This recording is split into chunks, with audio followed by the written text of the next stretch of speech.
तूल ने भी कोई ऐसा हरकत की है वो भी गलत थी, और उस कातिल ने जो कुछ किया है ये भी जुल्म है। तो आज के प्रोग्राम जुर्म नकाब में हम इसी जुल्म और जुर्म को बेनकाब करेंगे। एक दोस्त ने अपने दोस्त को कत्ल कर दिया बीवी की वजह से। वो शख्स उसके घर में रह रहा था और उसके ताल्लुकात उसकी बीवी के साथ हो गए।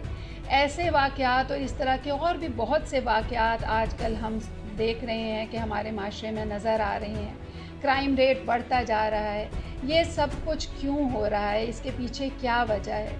एक बहुत बड़ी वजह जो है वो ये है कि हमारे किरदार में ख़राबी आ रही है।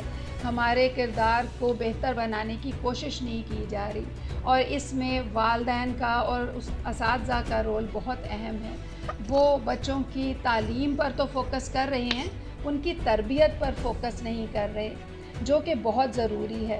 इसके लिए हमें सबसे पहला काम जो करना है वो ये है कि हम वालिदैन को और टीचर्स को ये गाइड करें, उन्हें बताएं कि किस तरीके से उन्होंने बच्चों के किरदार को मजबूत बनाना है, उनको तरबियत देनी है, उनको सही और गलत की पहचान देनी है। इसके साथ साथ कुछ ऐसे सूरत हाल हो जिसमें कि आपको किसी के को अपने घर में रखना है, तो उस सूरत हाल में आपको ये बात समझ लेनी चाहिए कि हमें किसी के ऊपर भी एतबार नहीं करना, चाहे वो हमारी फैमिली हो, चाहे हमारा फ्रेंड हो। हम उसके ऊपर अगर अंधा एतबार कर रहे हैं तो हम अपनी डोर दूसरे के हाथ में दे रहे हैं।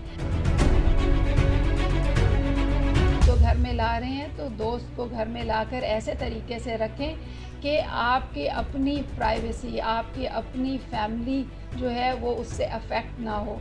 आपने पहले से जब प्रिकॉशंस कर ली तो फिर चांसेस होते हैं, ज़्यादातर चांसेस होते हैं कि आपको मसाइल का सामना ना करना पड़े। लेकिन अगर आपने प्रिकॉशन नहीं की, आंखें बंद करके एतबार कर लिया और डोर दूसरे के हाथ में दे दी, तो फिर आप मसाइल का शिकार हो जाते हैं। तो ये बहुत इम्पॉर्टेंट पॉइंट है जिसके ऊपर फोकस करने की ज़रूरत है। इसी तरह से इस तरह के जो अमल करते हैं, जैसे कि उसके दोस्त ने जो अमल किया, उसके पीछे क्या वजह हो सकती है? उसके पीछे भी मेन वजह जो है वो यही है कि उसको ये मौका मिला कि वो ये बिहेवियर शो करे। तो हमें सबसे पहले तो उसे मौका नहीं देना।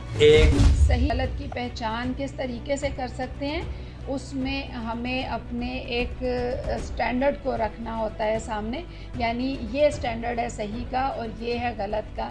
उसकी बेसिस पर हमें फिर डिसीजन लेना होता है कि वेदर हम इस शख्स पर बिलीव कर सकते हैं और कितना कर सकते हैं। इसके अलावा जो शख्स इस तरह का बिहेवियर करता है कि दूसरे की बीवी के साथ उसने ताल्लुकात बना लिए, तो ऐसे शख्स की भी बहुत सख्त सज़ा होनी चाहिए। उसको सज़ा मिलेगी तो फिर ही सोल्यूशन होगा।